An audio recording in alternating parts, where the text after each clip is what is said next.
मैं यही point out कर रहा था। हमें तो दर्स देते हैं अपने गिरेबानों में जाके। क्या पहली हुकूमत लेके PDM 1 जब हुकूमत आई, उसी को लेके विद इन अ मंथ नेब का कानून चेंज करवा के 50 अरब रुपए के केसेस माफ नहीं करवाए? It's a ground reality, it's a ground reality deputy speaker, it's a ground reality. क्या ये कह सकते हैं कि अगर इसको इतना ही घुमंड है जमहूरियत पे, हकूक पे, तो एक लफ्ज बताए जब हमारी औरतें जेल गई हैं, एक लफ्ज उन्होंने कंडेम्ड करके बोला है?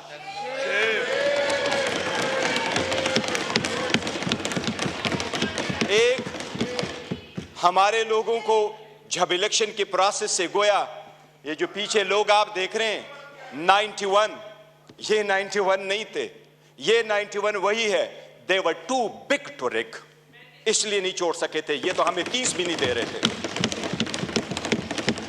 प्रपोजलों को रोका, सिकंदरों को रोका, डॉक्यूमेंट्स छीने गए, कैसरा इलाही से उसका दुपट्टा छीना गया। इनको एक लफ्ज उस वक्त ये बोले, इन्हीं सर्कमस्टांसेस में इलेक्शन जीत करके हम आए हैं। स्पीकर साहब, ये कहां डिप्टी स्पीकर साहब, इनको जमहूरियत रास नहीं आती, इनको वो जमहूरियत पसंद होता है। शहबाज शरीफ साहब कैसे कहते रहे, ये एक दूसरे को मफादात की टक्कर में इकट्ठे होते हैं, इसलिए ये पावर शेयरिंग पर बिलीव करते हैं। इमरान अहमद खान नियाजी अवामी सियासत पे बिलीव करता है, पावर शेयरिंग पे नहीं करते। क्या शहबाज शरीफ ने मलक कयूम को फोन करके कन्विक्शन नहीं करवाई थी? कितने अदब के साथ अभी कह रहे इकट्ठे बैठ के।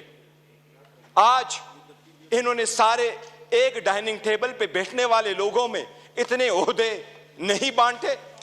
ये इमरान खान है, जिस वक्त आपके पास डेमोक्रेसी आएगी, जिसने मोरूसी सियासत को खत्म किया, मेरे जैसा वर्कर चेयरमैन PTI की हैसियत से इस वक्त खड़ा है। इस ईवान का pride of parliament Umar Khan साहब है। Pride of parliament Umar Khan, जिसके पास शायद ज्यादा वोट तो नहीं आए, he couldn't get most of the vote, but he was the candidate with most credibility, alhamdulillah। हमारा शेर मुल्तान को स्पीकर मुकर्रर किया, वो फर्जंदे मलकन को इमरान खान साहब ने डिप्टी स्पीकर मुकर्रर किया। इनसे पूछे कोई ओहदा किसी को और देंगे क्या? पीपल्स पार्टी में कोई भी और बंदा नहीं है सदारत के लिए कि जरदारी को आप देते हैं? योर ऑनर, डेमोक्रेसी ऐसी नहीं है। डेमोक्रेसी ऐसी नहीं है कि बकेन के दरख्त लगाए और आड़ू की पौधे का फिर आप तस्वर रखे कि आड़ू मिलेंगे। ये बकेन के दरख्त है, अवाम से इनके कोई उम्मीद नहीं है कि इनको आड़ू मिलेगा। योर ऑनर, हमें एहसास करना होगा ये जाती मुफादात में आते हैं। कितने फ्राइडली कह रहा है कि सबसे कम उम्र इनके तरफ है और सबसे बूढ़े भी इनके तरफ बैठे हैं। जमहूरियत में potential ability in talent matter करता है, जो आपको इस तरफ मिलेगा। यही रीजन है कि हम में से इमरान खान का कोई भाई बहन बांजा भतीजा इस वक्त नहीं बैठा, लेकिन हमें जान से अजीज है और हमारे 100 इनके 200 पे बारी है। यही वो डेमोक्रेसी थी मिस्टर डिप्टी स्पीकर। जो लोग हमारे साथ आजाद हुए वो हमसे आगे बढ़े, जो हमारे बाद आजाद हुए वो हमें पीछे छोड़ के गए। जब पाकिस्तान का नाम ले लो, दुनिया के लोएस्ट क्रेडिबिलिटी में आता है। रूल ऑफ लॉ में हम सिर्फ अफगानिस्तान और म्यांमार से आगे, बाकी पूरी दुनिया से पीछे। हम गुर्बत में 37% गुर्बत से नीचे, नेशनल पॉवर्टी लाइन में 21% नीचे। हम कैसे आगे तरक्की करेंगे? बाकी गैस, पेट्रोल, बिजली तो दूर की बात, आपको पानी मुयस्सर नहीं है। ये इन लोगों की 4 दहाइयों की कसम रहा है जो आवाम को दिया है। इसलिए इसलिए अवाम ने समझ करके इनको रिजेक्ट कर दिया है। MKMU वाले वो साथ बैठे थे। मुझे हमेशा से दो पार्टियां अदरवाइज पसंद हुआ करती थी, एक जमात इस्लामी जिसमें फिर भी जमहूरियत है, दूसरा MKM जिसमें मुतवस्सित तबके के लोग शामिल होते थे। लेकिन इस मर्तबा वो भी टिकट लेने वालों के लाइन में लग गए और अपने वसूली की सौदाबाजी की। इनके 15 सीटें बैठ करके दिखाता हूं, 1 2 3 15 सीटें हमारी कराची में उन्होंने ली है, 2 सीट हैदराबाद में ली है। यही वो 15 सीटें जो उनको कहा क्या बेहतर होता अगर ये ओहदे के पीछे न जाते, असूल पे चढ़ते और ये छोड़ जाते, क्या फर्क पड़ता? इनके पास अब ये ना होता।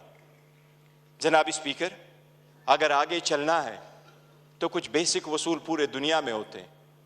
पहला वसूल ये आपके सामने वो साइफर का जिक्र कर रहा है। साइफर एक हकीकत है। इमरान खान साहब ने जिस वक्त ये उठाया है, वो लोग जो मुल्क को साजिश करा के हुकूमत खत्म करने में, उनका ट्रायल होना चाहिए बजाय उसकी जिसकी आपने हुकूमत खत्म किया और उसको ट्रायल भी करवाया। जनाब स्पीकर, कितने गौर से कहते हैं कि इलेक्शन फ्री, फेयर और ट्रांसपेरेंट होना चाहिए।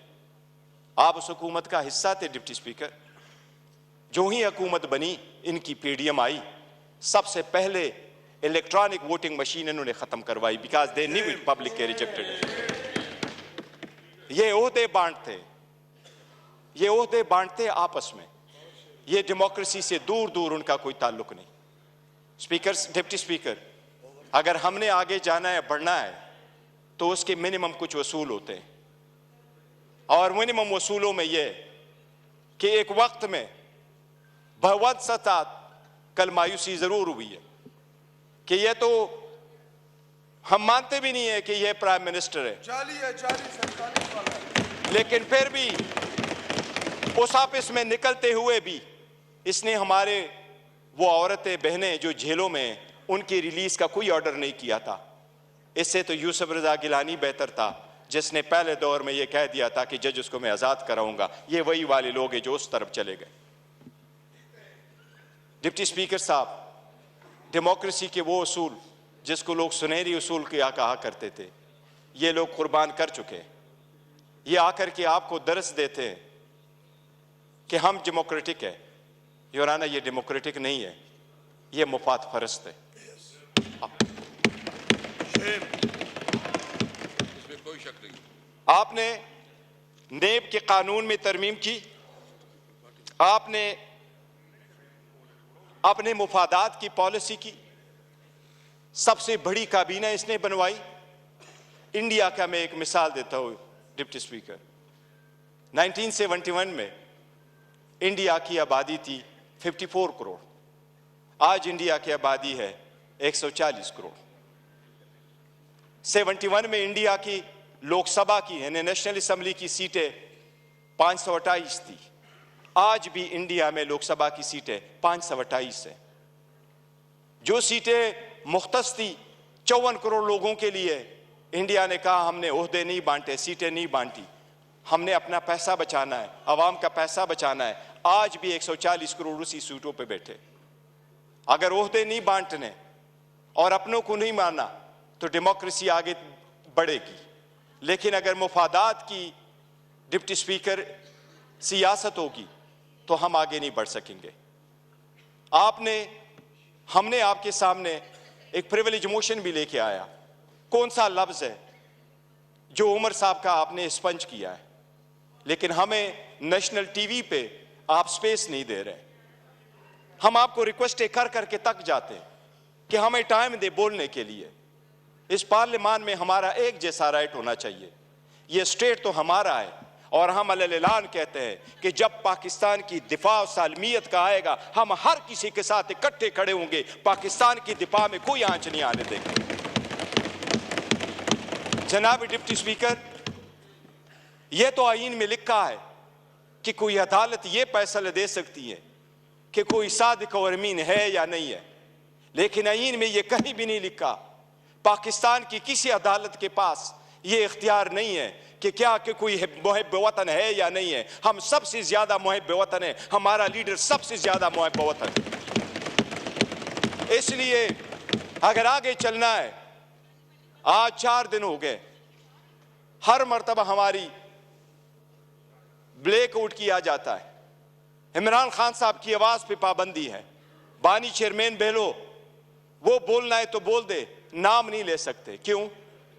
जो इस वक्त दुनिया के सबसे पॉपुलर लीडर है, उसके मरहूनी मिन्नत ये हम सारे बैठे हैं। अगर आप सरकार ये कोई करती है कि बलूचिस्तान के लोगों के लिए तो ये हो कि हम उसको मेन स्ट्रीम में लेके आए, लेकिन हमें इस पार्लियामेंट में होते हुए भी हमें ये नहीं माना जाता कि हम और ये एक जैसे एक व किस्म का राइट है, तो ये चलना मुश्किल हो जाएगा।